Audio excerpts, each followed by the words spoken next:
Will be today looking into how to import multiple source type Excel, CSV and PDF in our Power BI. So I will click on Power BI.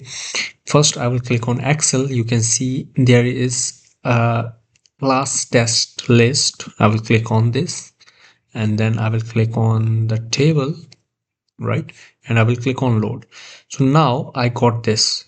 And if I want a CSV, so what I will do, I will click here text or CSV. Now I'm getting gym data. I will click open and then I will click see. Here it's saying that this is the sample data. Do you want this? So right now I can see that every column and every first name, last name, gender, everything is in a correct way. So I will just click on the load so that it will get loaded. And then on the website, if you see, there is another table called region which is in PDF form. So what we will do, we will click on the get data and I will click on more and I will check if we have something like PDF, right? So yeah, we have PDF. I will click on the PDF and I will click connect and you can see I got a region here. So after clicking open, it will take a little bit of the time, but what you can do, you can see that now I'm getting two tables here. One is this table 001 and then this page 001. So these both tables are similar. So what I will do, I will just click on this second table and I will click on load. So this is how we get to load all the three tables here, and in the table view you can see how these all table looks like, right? And let's see if what else we can do in this. We can create a relationship between these three, right? So in the model view I will click here.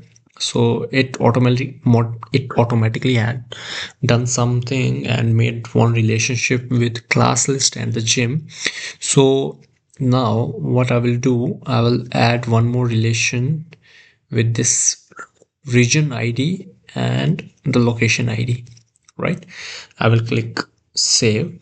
Now all of three tables are connected and now we can make one, let's say the matrix as shown here.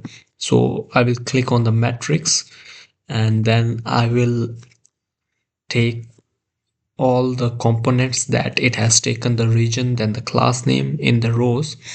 So I will put region name and then the class name here, and I will check for genders. In the column we have taken gender, so I will be taking gender here, and then in the values there is income and attendees, right? So I will put income in the values and then I will put what the last name or attendees, right? So I will put attendees also here. And as you see, the income should be in the numeric, but right now it's in the text format. So I will change it into a numeric format, which is decimal. It could be decimal or it could be whole number because it's an income. It could be in decimal, but it's right now it's in whole number. So we will just take the whole.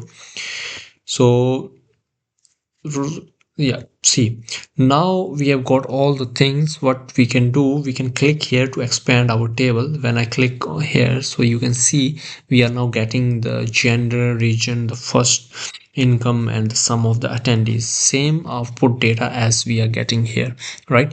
And if we wanted, we can also take one more table where we will show the month, right? Do we have month?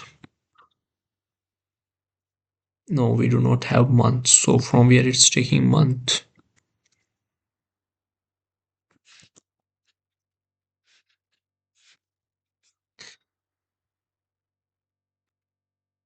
So I will tell you one thing. When we click on this month, whenever you click on each of these months, like if on September it's clicked, then it will give us the filter data for September. Thank you for watching. Have a nice day.